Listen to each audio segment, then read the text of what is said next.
All right, welcome back to another episode of Check Audible Sports Show, your go-to talk show, radio show.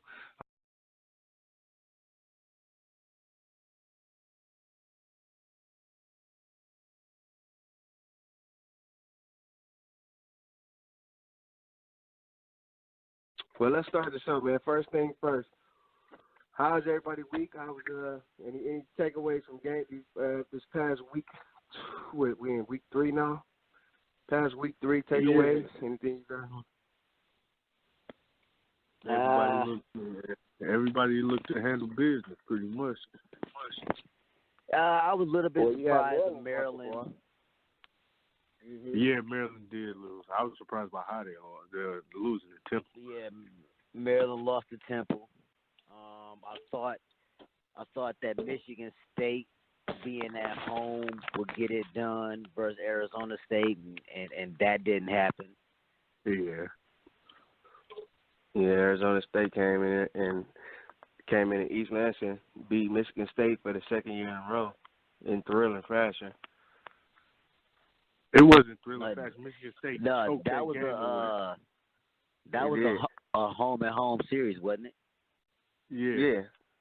No, I'm saying they came in East Lansing this year, but this is the second year that they lost in a row. Right. Yep. So it wasn't home. Yeah, that's 12 men on the field. Yeah, 12 men on the field. That was ridiculous, bro. That was embarrassing. I don't know how you They should be ashamed of themselves. Right. So now that we got that out the way, let's get into the hot pot.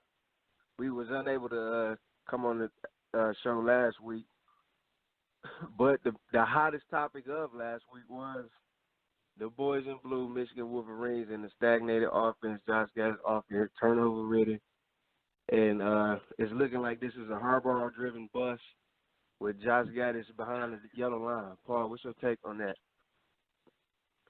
I mean, I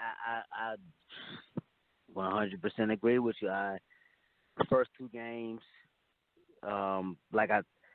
me and Keller talked earlier,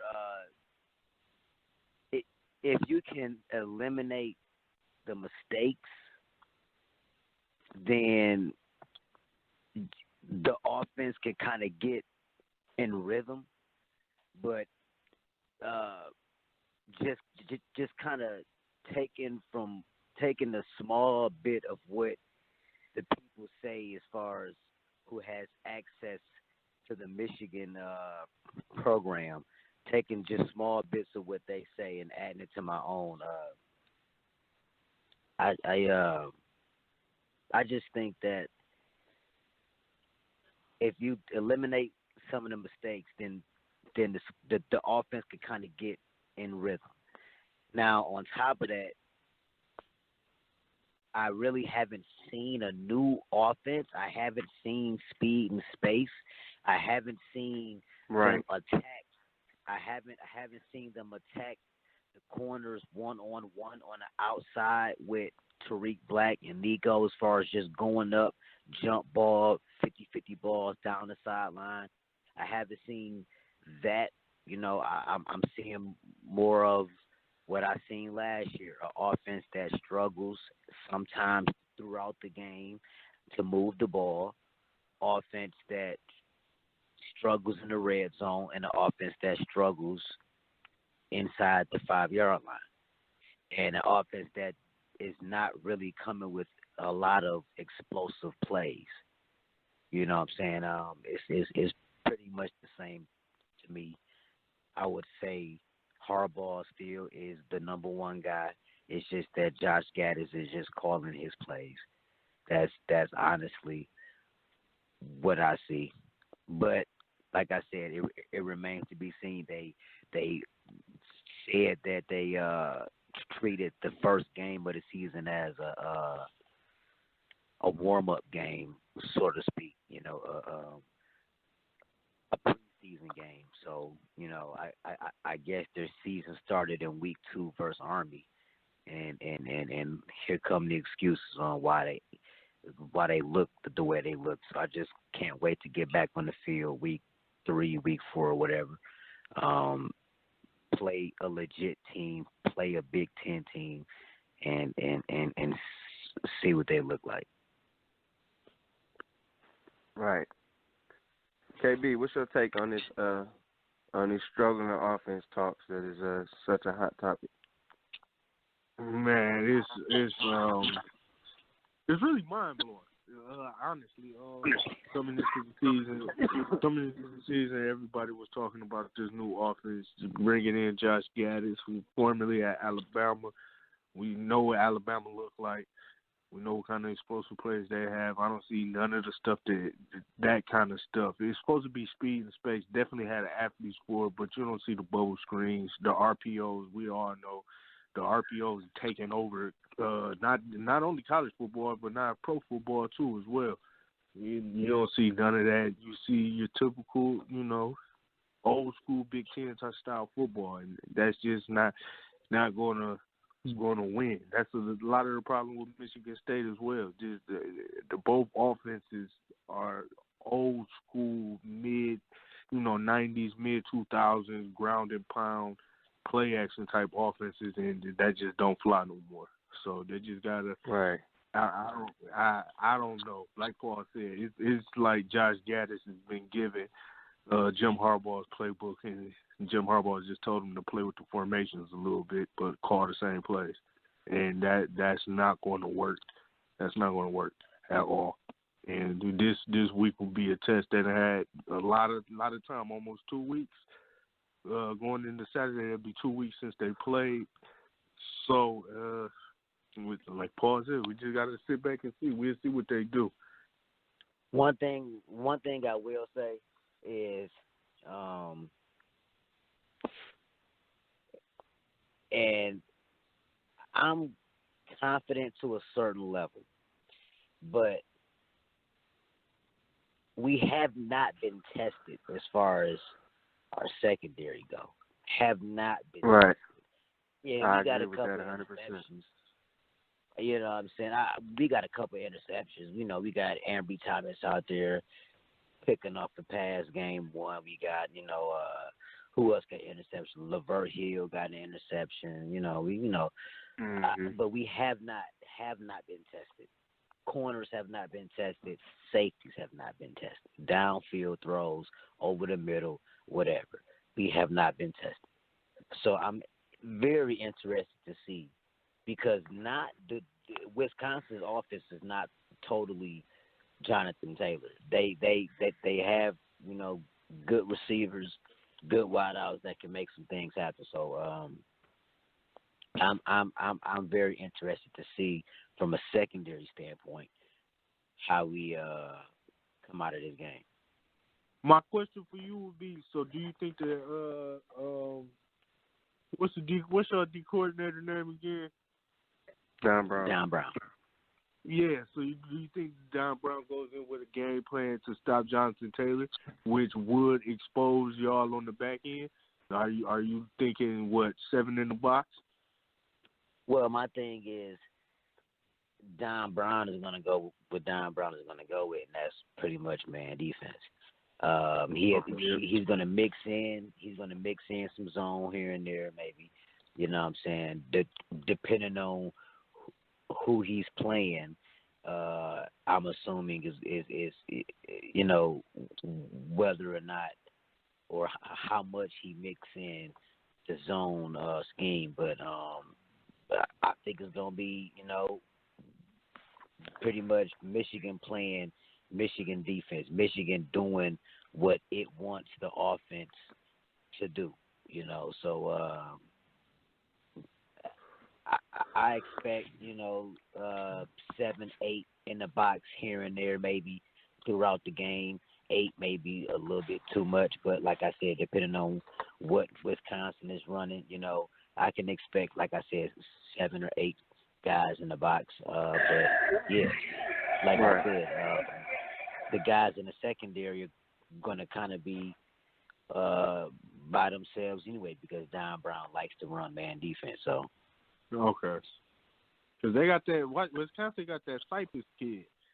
He pretty good. I think he all Big Ten wide receiver. Oh, yeah. So that's, yeah, What's going on? What I was gonna bring to that discussion is this year this Wisconsin team is a little bit unusual. They threw the ball 40 times week 2, just over 30 last week 1. We're not used to seeing Wisconsin throw the ball. We used to seeing Wisconsin throw the ball 15 times. And quarterback. And Cardi, to piggyback off what you just said right there, I was listening to a podcast earlier, and they mentioned that Wisconsin's starting quarterback now has better stats than Alex Hornibrook did, you know what I'm saying, in his first 2 games. You know what I'm saying? As far as just the first 2 games go, you know, they had, he has better stats than Alex Hornibrook had at this moment. Right. So, you know, they are breaking in 4 starters on the offensive line, but hey, they got guys in the fold. Wisconsin is known for offensive line play, so these guys that's stepping in as far as new starters, I'm pretty sure, are new starters, but not as far as experience, as far as knowing, you know what I'm saying, knowing what to do, being in the scheme of Wisconsin football, you know what I'm saying? Right. And not to mention that they haven't gave up a point yet. they outscoring their opponents 112, I think, to 0. Yeah. So 110, whatever it is, they haven't gave a point at. So the defense is looking real sharp. And against USF, South Florida, University of South Florida, where we get a lot of speed down there. That just tells me that Wisconsin is equipped to handle a little bit of speed. They didn't allow a single point in that game. Central Michigan, that's a little bit of a fluff game. I really don't put a whole lot of stock into it. But it is college football, right? You know what I mean? So it didn't allow a point score. So that's going to be a difficult game. And Wisconsin might be a team, a force to be reckoned with. You know what I mean? Might be a force to be reckoned with. That kind of like transition to my next question I had wanted to say, or my next comment was going to be that it seems that Justin Fields is actually rolling in the Ohio State offense. Oh, yeah. All the talk been all off season about how new coach, new quarterback is not going to work. They're going to be a middle of the road team, so to speak, for Ohio State standards. KB, tell me what you think about how Justin Fields is rolling in this Ohio State Ryan Day offense. He looked good, man. He looked good. I coming into it, I thought that the Ohio State offense would get back to like it was with J.T. Barrett or your Braxton Millers, and he would be doing a lot of throwing. But the young boy is actually, they would do a lot of running with the quarterback, but the young boy is actually doing a great job with his arm. He can throw the ball. I think we all see that. He's pretty good, pretty accurate. But I think the number one takeaway I see the first 3 weeks is the offensive line looked good and J.K. Dobbins looked good. J.K. Dobbins, he don't have to split time with Mike Weber anymore. He's completely his job. He looked good. But I like what I'm seeing. I really like what I'm seeing in the trenches from the offensive line. And the defense is looking better.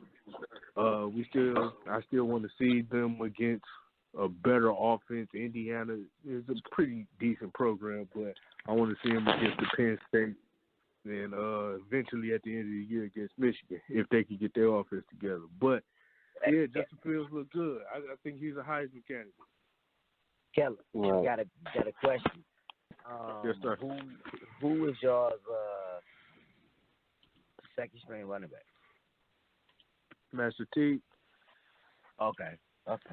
He looked good too, this Saturday. And then DeMario McCall gets in every now and then, but Master T's backup. Okay. But they look good, man. Ohio State look good, man. They look damn good, man. How about the deadly weapons that they showing on offense early in the year with Chris Olave blocking yet another punt in the Big Ten game. That brought back painful memories for me. I tell you, that Chris Olave, Michigan had him in the fold 2 years ago in the recruiting race. Really? Yes, it was a 50-50 shot. Ryan Day, they said Ryan Day lucked up on it. They said Ryan Day was out in San Diego to see the quarterback he was playing with. And he just happened to come across Chris Olave and got him to come to Ohio State. Yeah. He's a ball player. Well, I'll tell you one thing. He's a ball player. He's a serviceable, damn good. He a go-getter, bro. Oh, like you said, guys, he's a ball player. Guys, look, I got something funny to say. What's up? As I've been listening to the guy, I forgot his name. Who's the guy on Fox? Gus Johnson. You saw Gus Johnson. So yeah, he's kind of growing on me a little bit. Let's see. Told you. He's kind of growing on me a every little I bit. heard, so he's got to get it away from the cop speed. I mean, yeah, I had to bring that up, man. As I listen to him more and more, I'm like, all right, he ain't really that bad. Okay. He's just be real excited, man. He's very excited, man. We need that back because we done lost some great ones over the last couple of years that retired. So you need somebody excited, man. I can't stand Joel Klatt, but I'll talk about that another day. But I don't like his voice, but I like his analysis. He be having some good analysis, bro. Man, and I'm about to say something very controversial. Joel Klatt, or whatever his name is, he like to talk about white quarterbacks. He don't like to talk about black quarterbacks, and that rubs me the wrong way. Well, that's probably gonna be something that I have to pay attention to. What do you mean, as far as Justin Fields, or? No, just period. Like when it comes to black quarterbacks, I don't know. It just seems like he don't show black quarterbacks as much love as he showed some of these white quarterbacks, because he loved white quarterbacks, boy. Can I say something else? When he was in college, I did not like him at all. But that young man is a talent, and I'm talking about Deshaun Watson. I don't know where he came from with that one, but yeah, that Monday night game, boy. I didn't like him when he was at Clemson either. I remember what he did to my team, so I never forget I like that. him at Clemson. Man, I couldn't stand him at Clemson, but that young boy. The only thing wrong with him is he needs to learn how to not get hit. He's gonna get hurt. Yeah. Right. But speaking of that, like it's a lot of like if these young quarterbacks keep up their play, stay healthy, this is like a next future, group that could be like going down as like, man, we have some good quarterback play in that era. What about that young boy Lamar Jackson? Lamar Jackson. Man, I was just about to say that. He doing his thing. Patrick Mahomes doing his thing. You know what I'm saying? It's a lot of young quarterback talent in the league right now. Yeah, you got Baker playing right now. I was just about to say, can't see his school. Just did it again.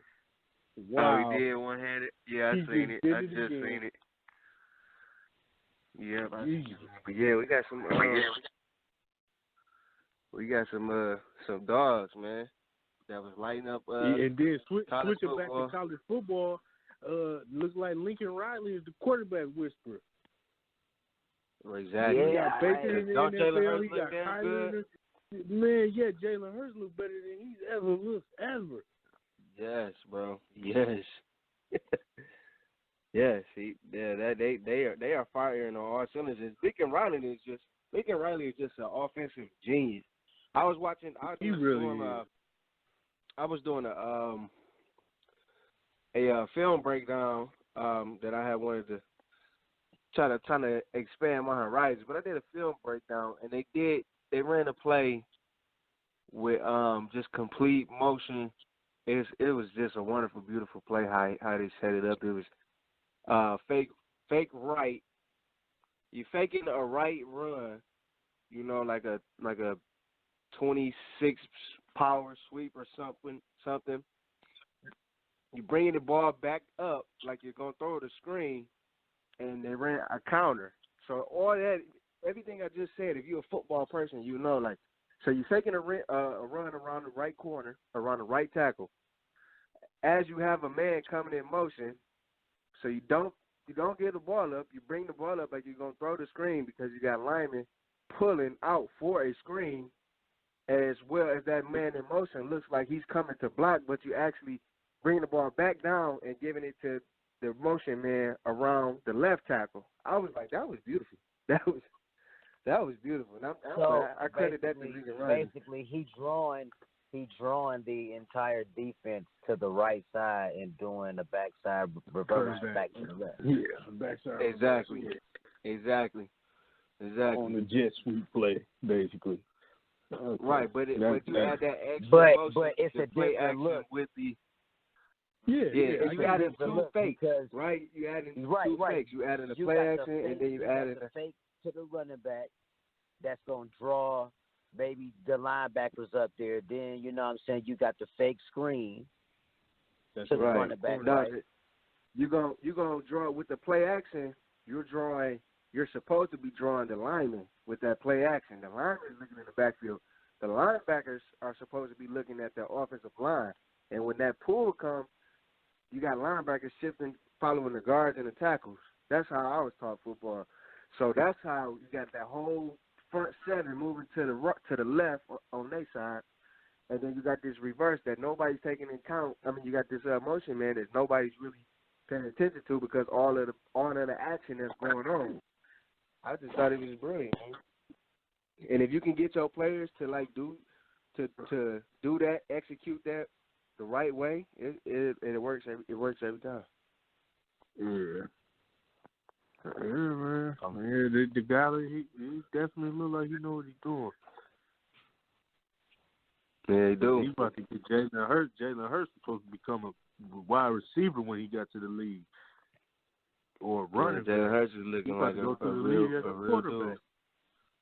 Right. Jalen Hurts is looking like a real dude, man. She's doing the thing. I mean, what do y'all think about UCLA though? They're 0-3. I understand that. I think people. I'm not even a Chip Kelly fan though, but I think people being a little hard. Did you see what he had to work with? It ain't like he had a whole bunch of talent when he got there. UCLA is a basketball school. Chip Kelly had it rolling, and he been there 3 years now. He had it rolling in Oregon with the offense. That's different though. That was Oregon. This the thing. But listen though, he's Chip Kelly. 3 years. Chip Kelly's offense. Chip Kelly's offense is well known across college football America. So it's like ain't nobody. He can't pitch whatever offensive scheme to a guy nowadays, and that guy isn't receiving the same type of scheme somewhere else. You know what I'm saying? Back when Chip Kelly was at Oregon, things were a little different. You know, the high pace offense, the bombs down the field, all that type of stuff. It wasn't really seen around college football. You know, every Alabama and Clemson and all them really wasn't running their offenses like that. Now that now that things have changed, like you said, Kellen, earlier, it's even evolving as far as the NFL go, where teams are taking chances more so on these dual threat quarterbacks because it changes things defensively. Yeah. You know what I'm saying? For you to, it's hard to adjust to. You know what I'm saying? If you have a quarterback that's good with his legs and at the same time has a better arm, It can be agile, move in the pocket, get the first down when he needs to. That makes defense that much harder to play. That's true. And going into that, Carter, you was right. Joel Klatt, I might be a little too hard because he does know his football because he brought up a good point during the Ohio State game the other day. He talked about how J.K. Dobbins, when he was playing with J.T. Baird, he had one of his great years. He had a real great year with J.T. Baird, and one of the reasons why is because the defense had to key in on J.T. Baird. Last year when he was playing with Dwayne Haskins wasn't a runner like that. Therefore, the defense could key in on the run game, and he didn't have as good of a year as his freshman year. And now he's looking good because he's back with Justin Fields, who's a dual-threat quarterback. So that takes the defense's eyes away from him as much. So, like you were saying, that dual-threat quarterback is definitely the wave. It's the new future wave because it gives the defense one more thing that they have to think about. And that just makes your offense even dangerous. Right. And at the same time, you have to have that dual threat. And the dual is important because you can have that speed at that quarterback position, but if he can't make the throws that he needs to make, i.e. Shea Patterson, no shade, just saying, you overthrowing a lot of people, brother. But if you can't make them throws you need to make, then you really turning yourself back into a one-dimensional quarterback. So I'm good with you. That Milton kid is the best quarterback on that roster. Well, we haven't seen them against top-notch competition. That's the only thing that I can disagree with. That's because they keep on putting Shea Patterson out there. I think Dylan McCaffrey is better off trying to be like his brother Christian. I think he'd be better off in that capacity because I ain't seen him throw the ball yet. Yeah, he threw it a couple times. He only had 2 or 3 years. I brought this up earlier in the week.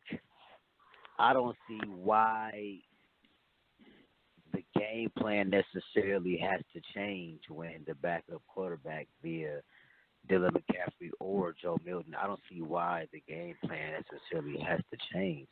Those guys should be ready. It just seems like every other backup quarterback damn near at every other school that's actually making some noise. It seems like their backup quarterbacks be ready when called upon, whether that's a guy going down injury or they just better than the guy that's in front of them. You know what I'm saying? A perfect example with Trevor Lawrence. I mean, Trevor Lawrence too. Kelly Bryant. Trevor Lawrence. He was clearly the better guy. So Dabo Swinney, like, look, I don't necessarily care about you being a senior. I don't necessarily care about you sitting on the bench, riding at at Clemson. I appreciate it. You know what I'm saying? Good team member, but I gotta win games. And right now, Trevor Lawrence is the better quarterback. That's going to give us a better opportunity to win games. And that's what happened. Well, that situation just played itself out over the weekend. But I'm just Florida, saying, like, why? Like you said, Florida. Kyle Trask came. I seen a story about Kyle Trask when he came in and did his thing with the offense. Yeah, I watched that game. He played damn good. He played way better than Felipe Franks, who's out for the rest of the season. Right. So, but let's watch out. Let's monitor how he do for the rest of the season. Kyle Trask, I'm talking about. Monitor how he do for the rest of the season. But that's another example on a backup quarterback that's ready to step in, and when his number is called on. It just seemed like when Dylan McCaffrey come in the game, the playbook just shrinks significantly. You know what I'm saying? I get what you're saying there. And all the quarterbacks should know the whole playbook. I don't understand why you would take plays away because a certain guy is in. So I get all what the you're quarterbacks saying. should know the playbook, but they should be prepared to cover the game at any time. Yeah, I get what you're saying. That's not on run the McCaffrey, offense. That's the same on way Harbaugh and Gaddis. Right. That's not on Dylan McCaffrey though. Right. Yeah, like you say, when you come in, you gotta look out for the RPO stuff, but you gotta spot at them outside linebackers a little bit because he not going up the middle. He gonna try to get outside that tackle, and that that's why I the say thing about it'll benefit them better if he just played like his brother. If they just made him like Christian, if they made him a running back or a slot guy, he'll probably be better off used like they doing with Tate. I don't I don't doubt that he can't throw the ball. It's just the fact that they haven't given him an opportunity to get his feet wet throwing the ball in live situations. He's had a couple throws, you know what I'm saying? Right. But I've seen the majority of his throws just look like he and the wide receivers were just not on the same page. Yeah. Right. Exactly. The same with Shea. Maybe it's the quarterback room in there or something, man. Because you can even say Joe Milton does it too. Joe Milton overthrow. Joe Milton got a hell of an arm, but those reps that you were looking for him to get on the same page, you wasting them. You wasting your reps, dwindling away because you keep an Army in the game. You kept Middle Tennessee in the game. Instead of that whole fourth quarter where you can get your backups, your freshmen, your people some type of rep, some type of game experience. You kept these guys in the game. That's why that's another reason why the fan base is jumping all down your throat because we're going to need the depth going into these tough games. Wisconsin, Notre Dame, Penn State, Michigan State, and finally Ohio State, even Indiana, even Maryland. We slated all the way down to the rest of the schedule except for Rutgers. And they might mess around and keep Rutgers in the game until the third quarter. That's what the problem is. You got it. If you came in for one reason, Josh Gaddis, came in for one reason. And these players, I'm not gonna put it all on them because they're leading the country in turnovers. Can't do that either. And they got these stupid penalties. You're looking like an undisciplined, scared team out there. They got what? You said they got how many fumbles? 7 fumbles or something like that? 7 fumbles lost. Oh, no, they got 4 fumbles lost, 7 fumbles total. So 7 fumbles, 10 penalties, 7 drop passes. Yep. You got Tariq drop 2 big ones, dropped a touchdown. You got Ronnie Bell dropped three big ones. Mike Sanders still dropped a big one. You got players dropping balls. You got dumb penalties. Khalid Hudson lining up off sides on the most critical play of the game. Are you fucking serious? You a senior, bro. Come on now. Yeah. But do y'all want to win or not? You want to get you want to talk about seniors, you got pre-snap penalties coming from Ben Bredesen. You know what I'm saying? Captain. These guys. Ben Bredesen and Caesar. Yeah, Caesar's not a senior, but he's a veteran player at this point. You know what I'm saying? So we got pre-snap penalties coming from those type of guys. It's inexcusable. It's inexcusable to have young freshmen. You know what I'm saying? Like Zach Charbonnet really shouldn't even be in a position to be where he has to carry the ball 33 times. You know what I'm saying? He really shouldn't even be in that position. But the fact that he can do that speaks volume on what type of player he is. And he's a true freshman. You know what I'm saying? And what type of team we got? Because you got a true freshman that's willing to step up and hold on to the ball and lay his neck out on the line on those passes.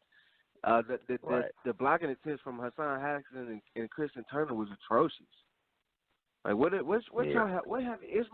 y'all been doing all off season after the Ohio State embarrassment debacle and then the Florida embarrassment debacle? What have y'all been doing? What have the coaching staff been telling? Like you said, it goes down to Harvard. What have you been telling these players? It's been a narrative all damn off season. Just 62-39. Then get routed by above average quarterback in Florida. It's crazy. It's crazy. That make it hard to be a fan because you sitting there watching this stuff day after day, and that's the definition. Somebody told this to me yesterday. That's the definition of insanity. Doing the same thing, the same thing over and over, and then expecting new results. I talked to Kellen about this earlier, Tardy, with exactly what you said, as far as, the same thing over and over again. And then when you talk to him about it, you just get the most blah answer on, it's horrible. Coach speak. I mean, he just, it's I don't know, like it seems like almost he don't care from some of the answers that he gives. It seems like he don't care. You know what I'm saying? Or it seemed like it's hey, it is what it is. We got to get better. That's, I mean, I hear that more than anything. We got to get better. I mean, how? Maybe he just know they ain't gonna get rid of him. Maybe he just know they. I don't know, man. I don't know. The guy is weird. He's a weird guy, bro. He's just a weird guy. He's been weird for a long time now. And like you said, it's just like he don't care. Like, I mean, I'm on the other side of the rivalry, of course, because I'm an Ohio State fan. But it's just like, dude, like this is what you go there for. Like, I would imagine any football player that commits to the University of Michigan has to go there knowing that, like, this is the biggest game. And I mean, and even they can know it, but if your coach not making it as important as it needs to be, then it's gonna show when you play. You know what I mean? Right. Like, I love the fact that we keep winning. I guarantee that they haven't said nothing about Ohio State. Yeah, Ohio State ain't came up in a locker room. Like, as far as the season goes, in the first two games, whether it's coaches, players, whatever, I mean, Ohio State nothing has probably came up. Like they ain't saying, fellas, we cannot play like this against Ohio State. Like, you know what I'm saying? Or none of that. Ohio State does not come up in that locker room until the week of Ohio State. And that's the reason why they ain't won. And so damn. You gotta get past Wisconsin and Notre Dame and Michigan State before you even think about it, in my opinion. You know what I'm saying? No, man. Listen, you prepare for Ohio State every single day. Yeah, every day. Cause them boys in Columbus is thinking about Michigan every day, bro. Just because we go out and we take care of business against other teams, at the end of the day, we thinking about that game, bro. And it has to be both ways, man. They got to want to win every day. Do you feel the disrespect? I mean, we got new incoming true freshmen. I mean, going out on Twitter, Instagram, I don't even think it's a rivalry no more.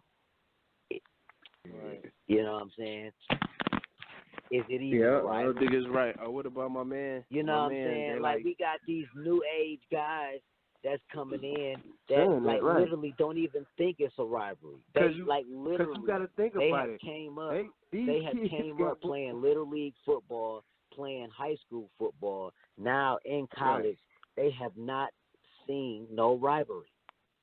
Yeah, right. It's been lopsided. Yeah, you got to think about they born in the 98, 99, 2000. How many wins have we had? It says 98, 99, 2000. Two wins since then. It definitely makes me smile to hear that, but damn, that's crazy. That's crazy. Man, yeah, man. Man. Yeah. And you, hey, if you want to hear something else crazy, Michigan has not won in Madison since 2001. Wow. Mm. And that's gonna be the same stat next year. It's gonna be the same stat. You're gonna read the same stat next year. It's gonna be the same stat 2 years from now. They come to Ann Arbor next year. All right, so like I said, and I'll be feeling bad because I look at the NFL now. You got Devin Bush going crazy, Chase Winovich, Jordan Lewis is doing his thing. Yeah, and I was just like those type of players. I feel like they deserve everything they are from their coach or from their offense. You know what I mean? The 2017 year, their defense laid themselves on the line, game after game after game, play after play after play. And the stubbornness of the offense and the offensive game plan kept them from achieving ultimately what they wanted. And that's what these other players, when you talk about recruiting, Paul, when you say why we can't get this player, why we can't, this is the reason. These players looking at this, like I really don't. It ain't no rivalry. They not winning none. I want to go get showcased. I'm the number one receiver in the country, and they running inside zones all game. How am I fit in over there? Yeah. You know what I'm saying? Yeah. I mean, you got to look. I mean, you got how many battles have they lost head to head as far as other teams go? But more importantly, how many recruits have they lost? And the recruit, wherever he end up balling out. What is my man doing at the end from we had Ohio State, Michigan State come down to the game? And whoever won that game, he was gonna go to their school. His name? Yeah, how he doing? Zach Harrison. He playing for Ohio State.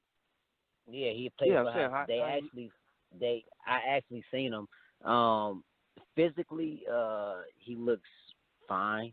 I say he's still raw, as people like to say. Yeah, I say he's still raw. Still got some things that he got to learn or whatnot. But as far as what Ohio State staff feel, they feel that he's going to be the next Chase Young, basically, as far as the next DN, that the next great DN. He's showing out too. Shout out to Chase Young, because Chase Young playing. He playing good. Dude, he's playing good. Dude, and this is my thing. Because Michigan considers Aiden Hutchinson to be playing like outstanding, which he is. But they consider Aiden Hutchinson to be playing outstanding. But I want to know, what is he doing compared to Chase Young? Because Chase Young is on like a totally different level than Aiden Hutchinson is. Yeah, I mean, Chase Young, top 10 draft pick type level right now. That's what I'm saying. He learned behind two good ones, I guess you could say. I mean, I don't know. Ohio State just do. I don't know. I don't know what to say. I don't get it. I don't get it. I really don't get it, man. Me neither. So let's shift a little focus just a little tad bit. I really wanted to squeeze in the way LSU is looking this year. They looking pretty damn good in my opinion. What y'all think about LSU? Shit, they're top 5 teams right now. I say the same thing. They look good. The way they held their own against Texas. They played against Texas. Joe Burrow has proven that he really is a good quarterback. Joe Burrow been playing. He played a hell of a game against Texas. He made some throws that I didn't even think he could make. Yes. Yeah. He made some throws, man. He did. They legit. I mean, you always count their defense to be legit every year. They got your boy over there, Grant Delpit, Paul. I know you got a lot to say about him. That's your boy. Yep. He leading that defense. Although, I forgot what game it was. It might have been the Texas game. I forgot what game it was where he completely got ran over. It was kind of funny. I mean, that was the Texas game. That was Texas, yeah. Yeah, that was Texas. I mean, he literally like bounced off the dude. He literally bounced off the dude, like literally. When contact was made, he literally bounced off the dude. I'm like, wow.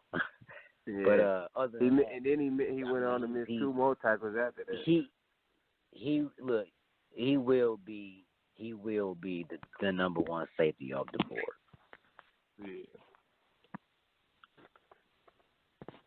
Yeah, I like Grant Delpit.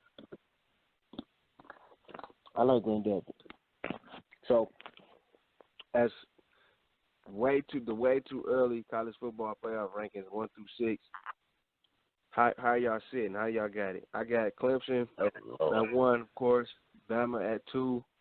I got LSU at 3. I got Ohio State at 4. I got Georgia and Oklahoma rounded up 5 and 6.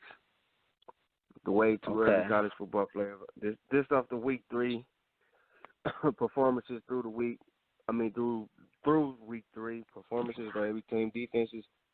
They got the formula. These 6 teams got the formula to win a national championship, and one of these 6 teams will be crowned the champion come January. Okay. Can't disagree with you there. I think those 6 teams are playing above everybody else. Yeah. I like where we're sitting right now, man. It's some good teams. I honestly did not think Clemson would be as good as they are this year, but Jesus, they're killing people. Yeah, they look good too. Travis Etienne, man, he's looking like a dude, as Don Brown would say. Best running back in the country. Trevor Lawrence, and he.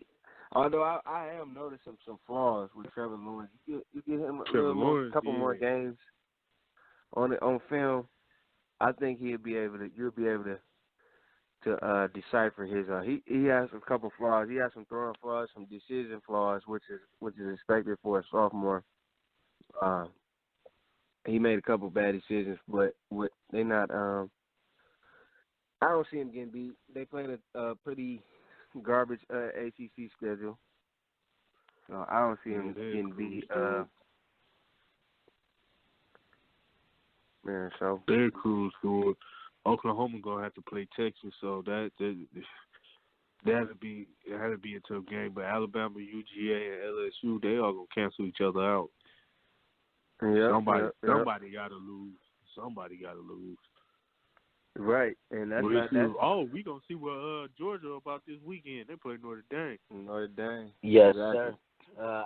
I think Georgia's gonna win that game fairly easy. To be honest with you guys. I don't know about easy, but I definitely think they're going to win the game. Where they playing at? They playing at Georgia. They playing at and I heard that Georgia is adding seats because they're expecting that many people. Yeah, it's a night game. Yeah, it is a night game. It's a 7:00 game. You think they're going to wear the black? I hope they wear the all black unis. I don't know. Yeah, I like the all black ones. I like them. But like you said, them canceling each other out, that's why I think it rolls in Georgia's favor because Georgia is on the eastern side of the SEC, while LSU and Alabama are both on the west. Yeah. So that's true. Right. So you're being that we were two Florida at 9. 2 SEC teams. Yeah. What do y'all think of Florida State? Say that again. They're struggling. Florida State, they're terrible. Taggart gonna get fired. No, you can't. Yeah, this is Taggart. I think Taggart is out of there. Depending on what happens, he's gonna finish the year.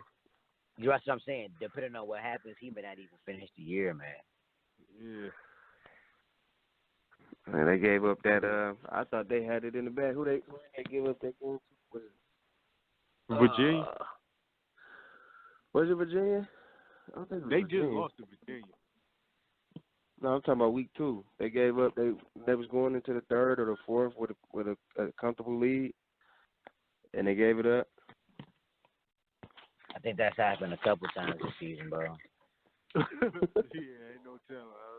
They're a terrible team. Like, they're a terrible team. Ain't that where Hornibrook went? Or Hornibrook? Yes. I have to say his name. Yeah. Yes, I believe. Hornibrook didn't go to Florida State. He did go to Florida State. No, he did. No, James Black was starting, but Hornibrook is on the team. He left Wisconsin to go to Florida State. No, I think he is at. Bro, look it up. Alex Hornibrook. Yeah, I'm looking at it. Hornibrook went to Florida State, bro.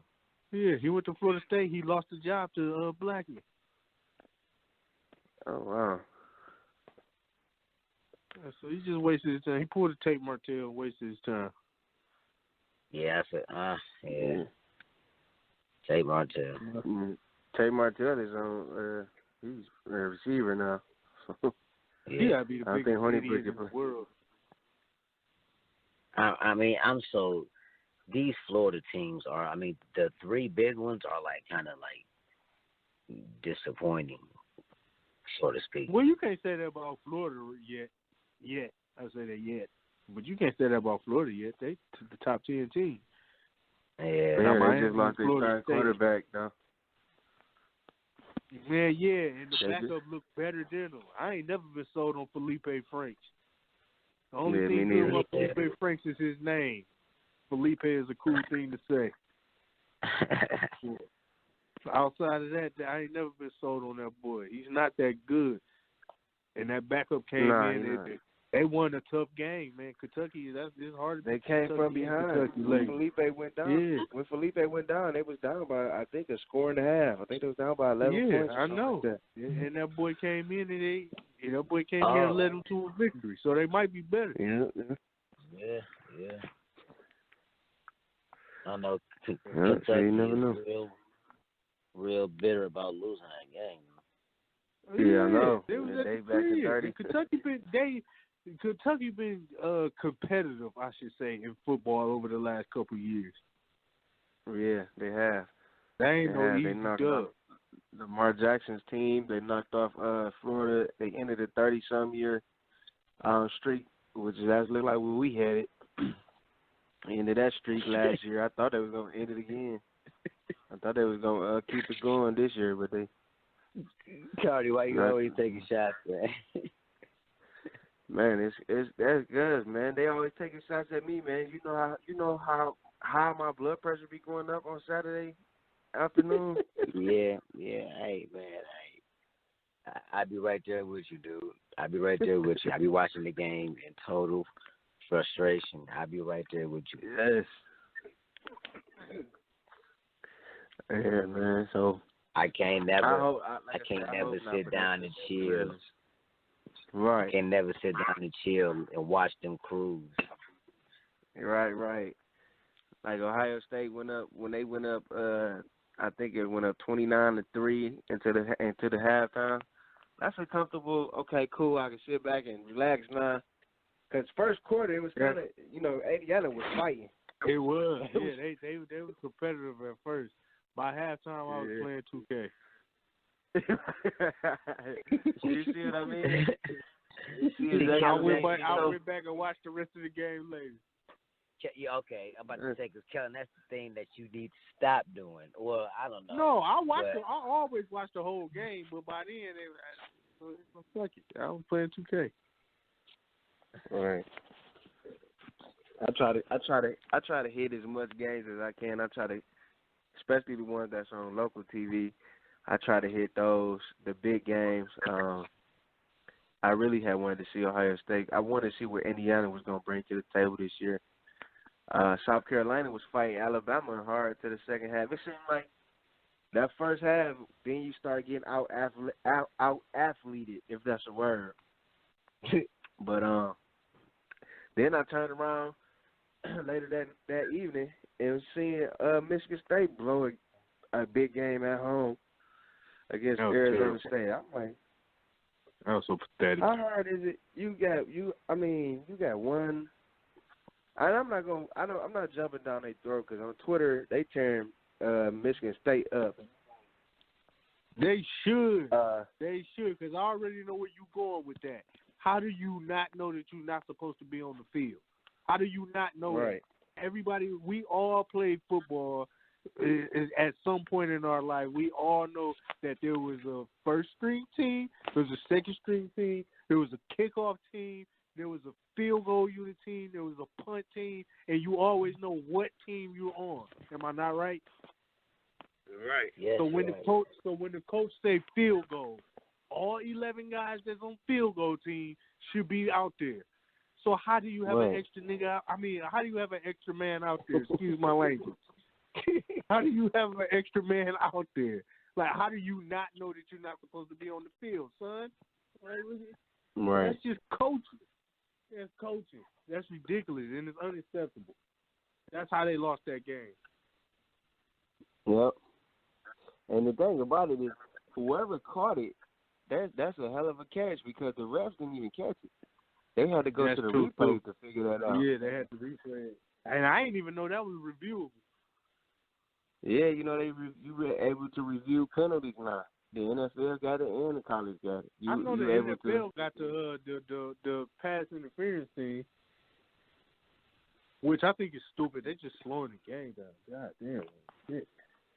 You gotta let the refs mess up or something. You gotta hold the refs accountable at some point because you can't just keep having them blow these calls. Now what happened to the? Oh no! Now that I think, did you see what happened to the Saints yesterday?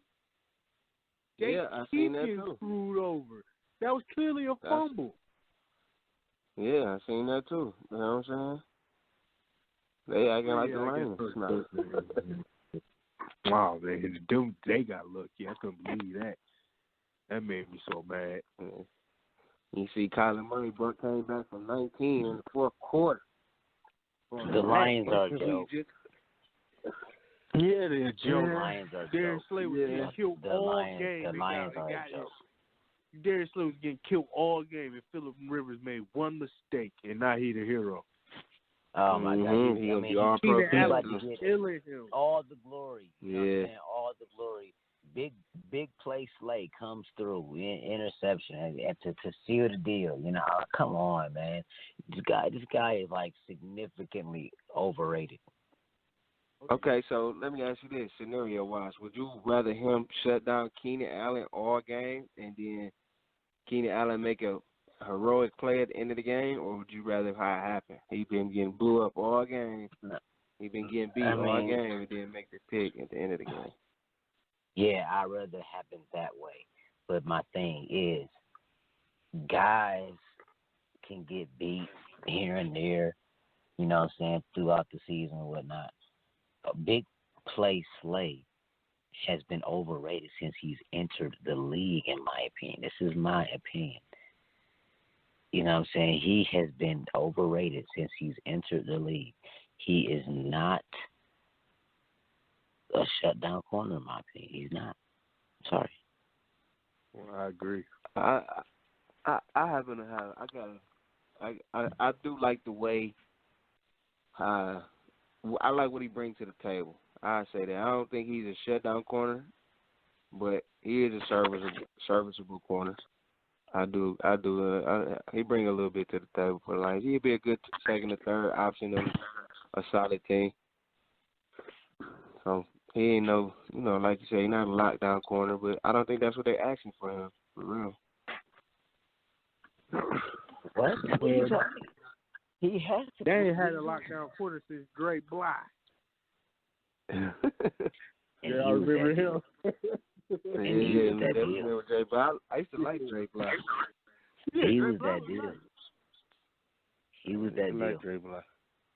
What about this Jalen Ramsey demanding a trade? This would be a perfect opportunity. I hear that. I hear that, but the Lions are too stupid. They're not even gonna contact the guy. They ain't even gonna contact him. You know what I'm saying? Hey, That's the stupidity of the Lions organization right there. Like, you got to get, I mean, and Jalen Ramsey has proven himself, in my opinion, since he's been in the league. Has. You know what I'm saying? I'm hoping Baltimore. That's the I'm guy. hoping Baltimore try to get him.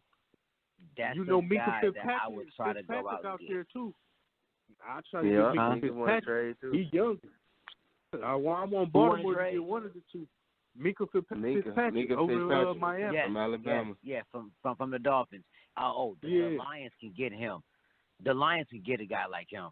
From the Dolphins, the Lions can get it. Come on, but the Lions are too stupid. Not even going to contact the guy. Not even going to contact his agent. That's the stupidity of the Lions. You got to contact the team. It's funny, though. It's crazy because on Monday Night Countdown before the game started, Steve Young went on a rant about that, about players demanding trades, and he said the NFL about to turn it to the NBA because any guy that's somewhere that he don't want to be. And it all started with Antonio Brown.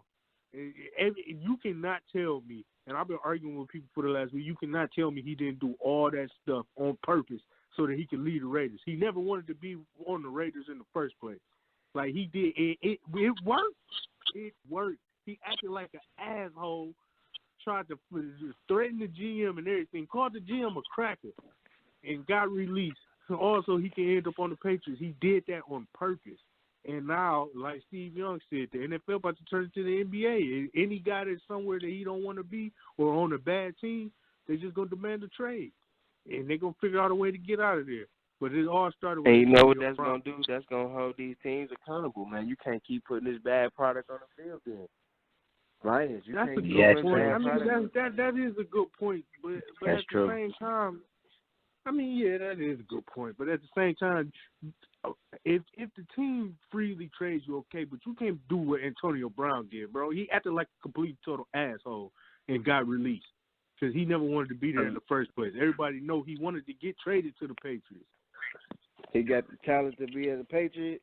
I don't see no. I mean, you're right. He did put on a show. He put on a clown outfit.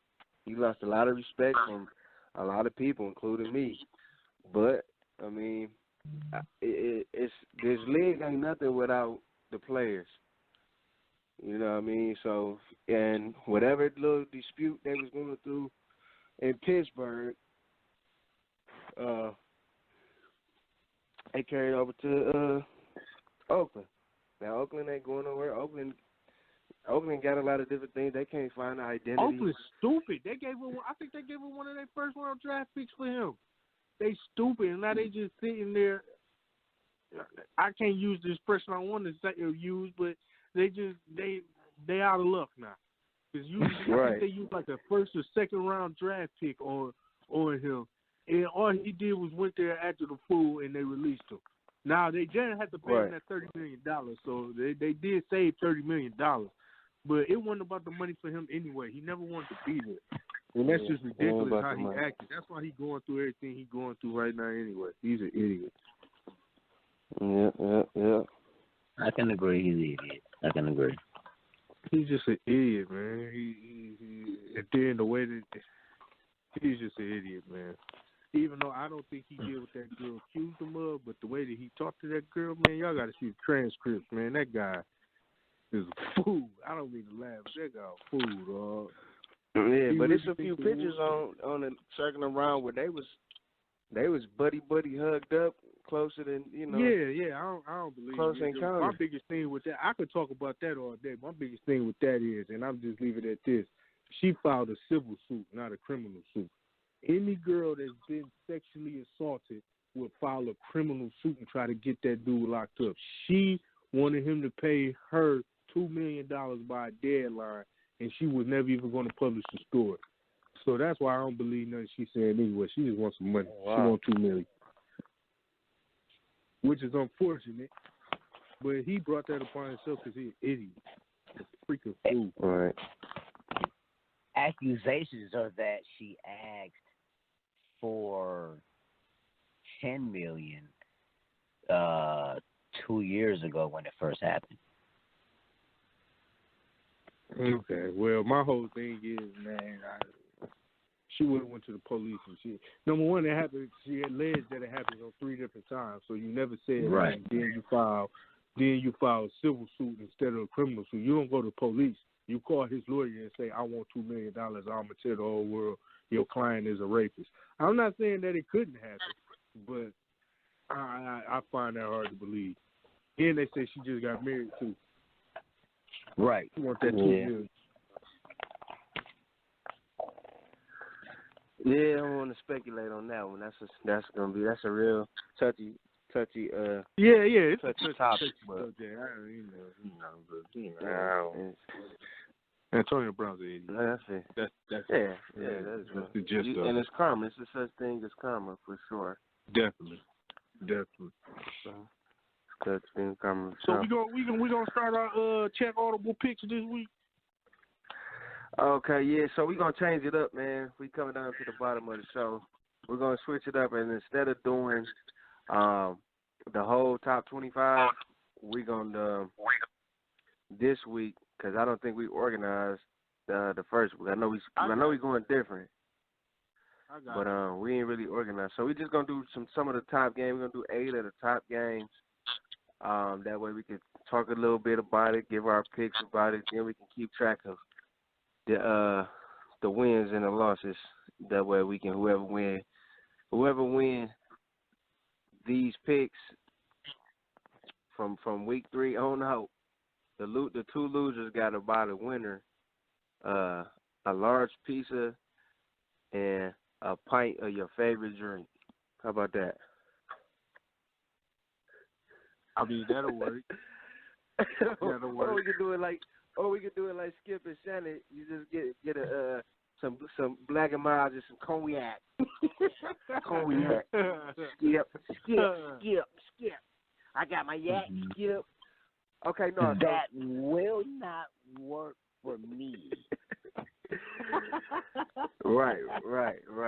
You take the Black and Mild or whatever. We'll figure it out. So we're gonna start off.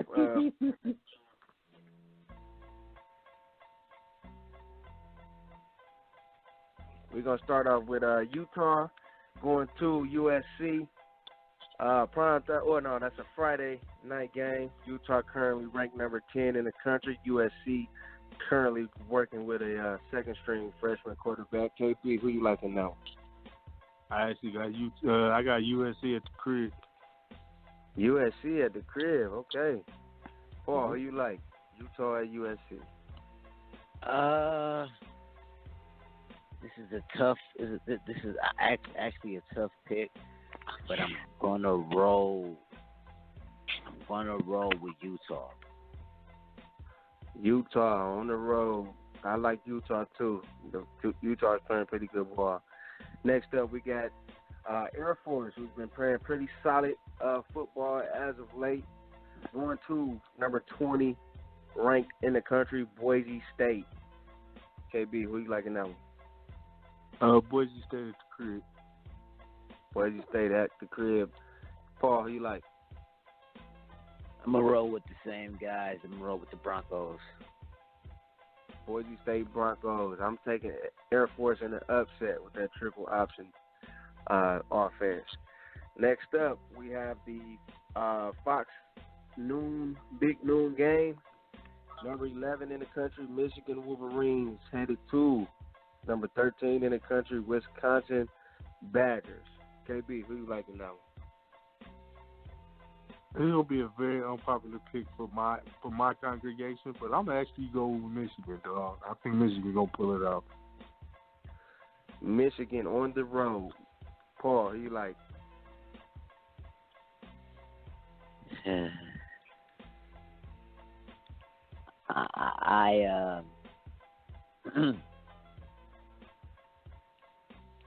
I want to go with Wisconsin at home. Wow. Wisconsin at home. As much as it hurts to say it, you got Michigan coming off a bye week. Wisconsin not giving up any points. Certainly ready to start their own revenge tour. But I can't give a game away. I can't pick against Michigan. I'm a homer for life. Michigan on the road by 3. Next up, we got Auburn, number 8 in the country, going to College Station, Texas A&M. KB, who you like? That Auburn defense so melting. I'm starting to like that old Knicks guy. But I'm going here with Jimbo at the crib, Texas A&M. Jimbo at the crib. Paul, he like. I think I'm gonna roll the same way. I think Texas A&M gets back in the win column this week. It's gonna be a tough game, very very tough game, close. But I do think Texas A&M pulls out the victory. Texas A&M pulling it out. I'm gonna roll exactly what you guys. Texas A&M at home. All right, next up we got number 16 in the country, Oregon, on the road for a bit of a rivalry at Stanford. KB, who you like? Man, Stanford has looked bad the last couple of weeks. Really, really bad. They do get to have Oregon at the crib, but that crystal ball guy that got Oregon going, so I'm going to take Oregon. But I'm just surprised how bad Stanford has looked the last 2 weeks. Yep. Paul, who you like? I'll roll with the Ducks. Ducks on the road. I want to take the Ducks as well. Next up, we got Oklahoma State going to Texas, which should be a good Big 12 matchup. KB, who you like? It's going to be a shootout. Boy, it's going to be a shootout in Austin. I'm going to take Texas at the crib just because I think Texas is going to do some big things this year. Hopefully they beat Oklahoma down the line. But I'm going to take Texas at the crib, but they better get their running shoes on. Texas at the crib. Next up, Paul, I'm sorry. You got Oklahoma State going to Texas. Paul, you liking that one? I say hook 'em. Hook 'em. I'm going to take Texas as well. All right, second to last, we got Washington going to BYU. BYU has been looking pretty good, especially last week. KP, who you like? Washington at BYU. After the emotional high of beating USC last week, I think BYU keeps rolling. BYU rolling. Paul, who you like? Much success against USC last week. I think Washington comes in and gets the job done. Washington getting the job done. I'm going to take that as well. I think Washington did a little bit of film review and is going to be ready for that BYU offense. All right, y'all. This is the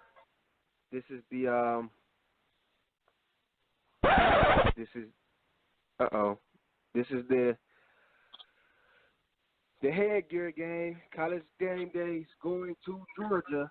We got Georgia, number 3 in the country, hosting Notre Dame. Notre Dame got a lot to prove this season.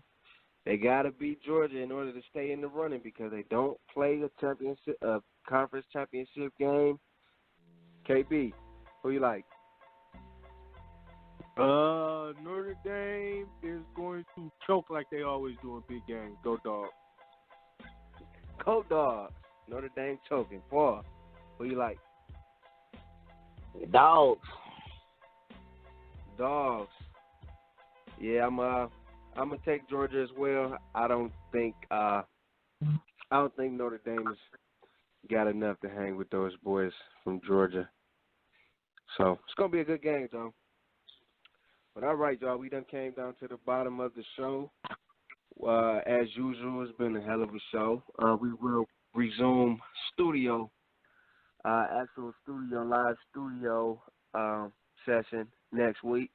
Also, we're going to be introducing a little bit of some merchandise as well as a little bit of some video interaction for the audience. So, anything you guys want to say?